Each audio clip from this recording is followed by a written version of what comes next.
So, last night I had the idea that I would follow up and talk about April and May and kind of what those months entailed in terms of pain, function, driving Nico's school bus, and going to the chiropractor. But I actually just got really good news that my brain MRI is totally clear. And to be honest, I already knew that. I didn't really have any reason to believe there was anything in my brain. However, I've been praying real hard right along that there's just no other spots, and there haven't been.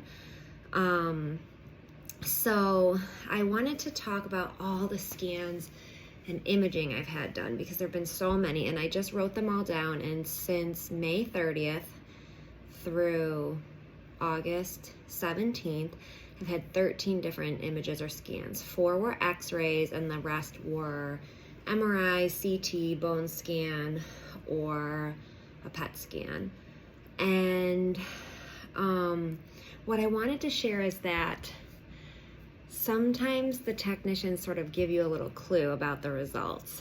And when I think I shared last night that when I had that first CT scan, she said to me, I'm going to push this through stat because it does not look good. And I was like, what doesn't look good? The nodule? Because if you remember, I had gone for the CT scan to follow up on this nodule that they saw on my x-ray. At urgent care, my x-ray showed nothing of concern in terms of my bones, but they found this nodule, which everyone is brushing off as like no big deal, but they said, you need to get a CT scan.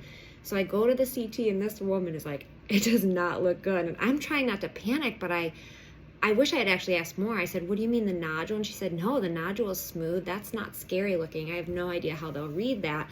She said, but your spine does not look okay. I was like, okay.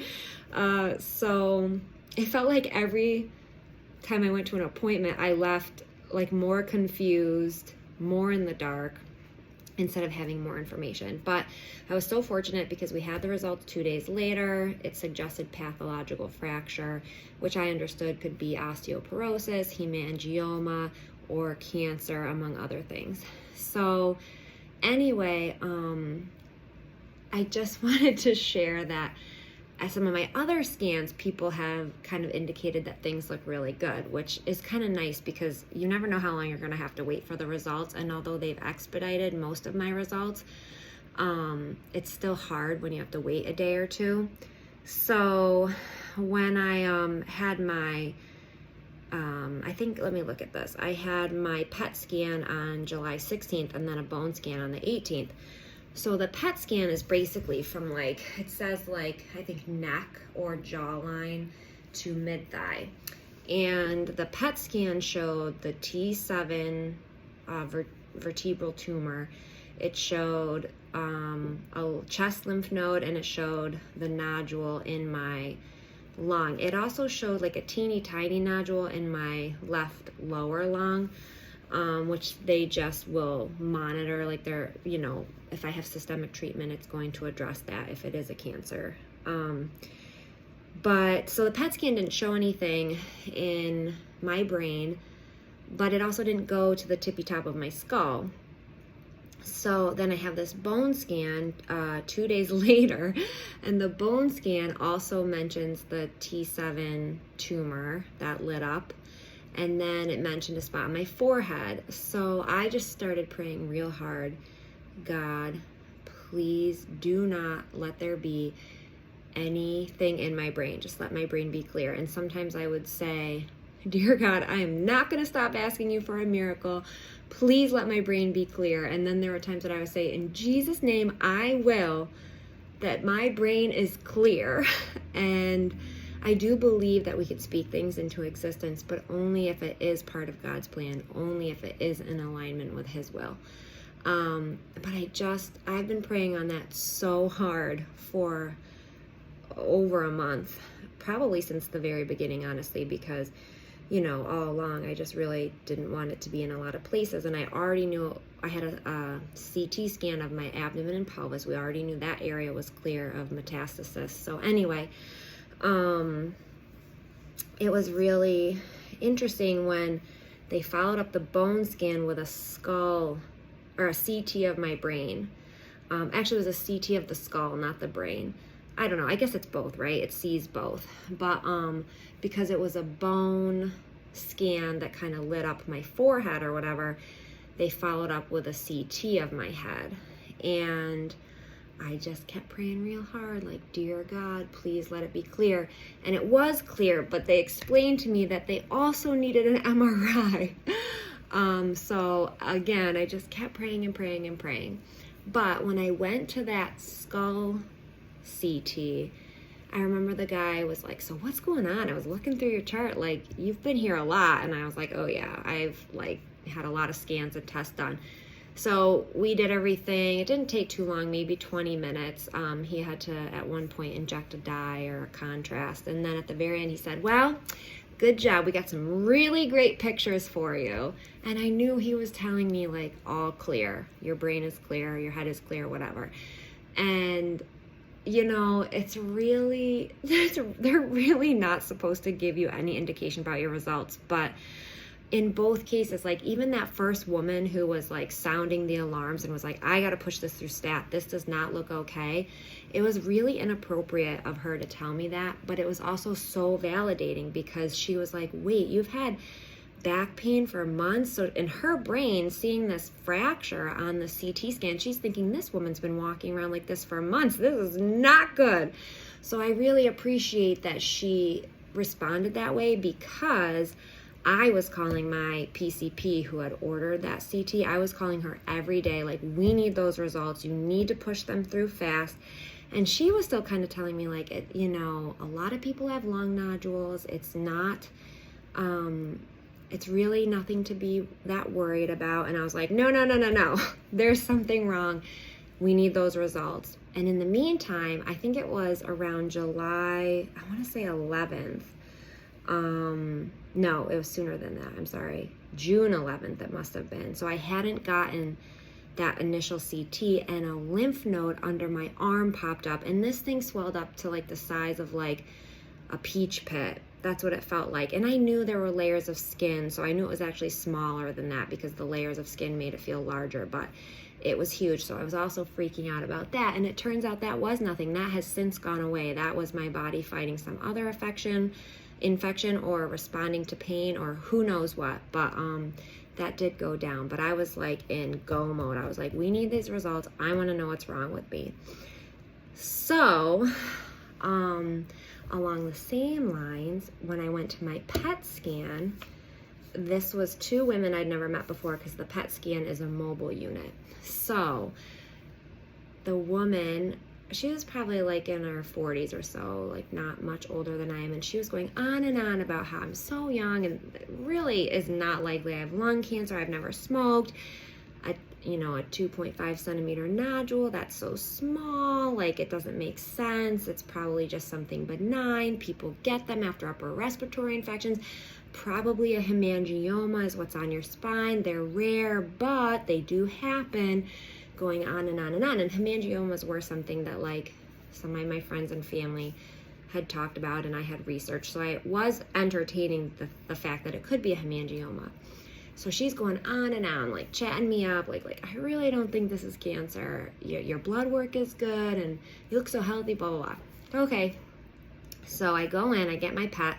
You're in there like an hour, I think. I come out and instead of her, like she had been like my BFF up until that scan. So instead of her greeting me, like to help me up from the PET, the other woman came in, which felt kind of weird because I had like this really friendly vibe with the other woman. So this girl comes in, she's like, okay, all set, like, she said, don't try to read too much into your results. And I'm like, okay. And then as I walk out, the woman who had been my BFF going into the PET was like on her phone, but it looked like a fake phone call. And I think she was afraid I was going to ask, did you see anything? Which I wouldn't have done that. I've never done that and I will never do that. I wouldn't put them in that kind of awkward position. But She was kind of like on a fake phone call, like really avoiding eye contact with me. Like she was so friendly going in that I almost expected her to be like, so nice to meet you, good luck, or whatever, right? But instead she just avoided me like the plague. So I was like, it's cancer. And she saw a bunch of shit light up on my PET scan. And now she's like, oh no, what did I say?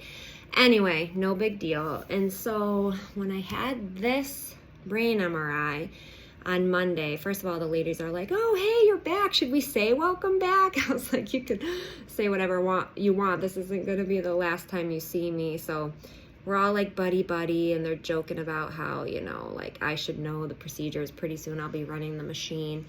Then I get my MRI of my brain, and at the end, the woman was like, good job, you did a great job. And I'm like, you literally just have to lay there. And I know they need you to be still, but it's like, I did nothing, right? I did nothing but lay in this tube. But I knew she was telling me, you're all clear.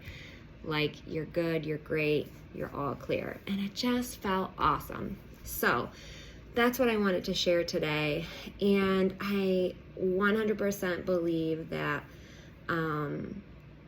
my prayers are being heard by God. And there were 3 things that I prayed really hard for, pretty much from the moment I knew we were dealing with some type of cancer. The first one was dear God, please do not let it be lung cancer. And that was so, at the time it was a really strange request because I had no reason to think it was anything other than lung cancer. Here I was with a nodule in my lung that they told me was probably there for several years, and no indication of any type of melanoma, no skin lesion that I had seen, no skin lesion that my dermatologist had seen in those previous years. And I had missed my August appointment, but had been at the dermatologist last year in May, and I had been there for previous annual skin checks. So it was just strange that, there was nothing. I had one thing removed years ago, and it was benign. So again, there's really no reason to think this was a melanoma. I have a long nodule. Why would it be anything other than lung cancer? But I prayed so hard. I said, in Jesus' name, I will. This is not lung cancer. God, if this is in alignment with your plan, please do not let this be lung cancer. And I just prayed so hard on it. And then the second one was I kept praying so hard that it would be my brain would be clear, and it has been. I've really just prayed so dang hard over and over. Please God, let my brain be clear, and it is. And another time I'll share with you my third prayer, but I just feel like God has really made sure that I guess what I want to say is he's going to use this for good. I'm sick. I have this back. No, I'm not sick. I have cancer. I feel really healthy, and I am healthy. My chart says I'm in excellent health, but I have cancer. I have this back pain, and I'm going to have surgery so that we can fix that. That's the reality, but it hasn't spread all over my body, and this fracture truly is a blessing. And I'm going to keep praying real hard for things to go smoothly, just as they have from here on out. It is incredible to think that between May 30th and August 17th, I had 13 tests and images, tons of blood work, along with a lung biopsy and a back surgery, a kyphoplasty. So in a matter of 6-7 weeks, I've had all these images, tests, and procedures done.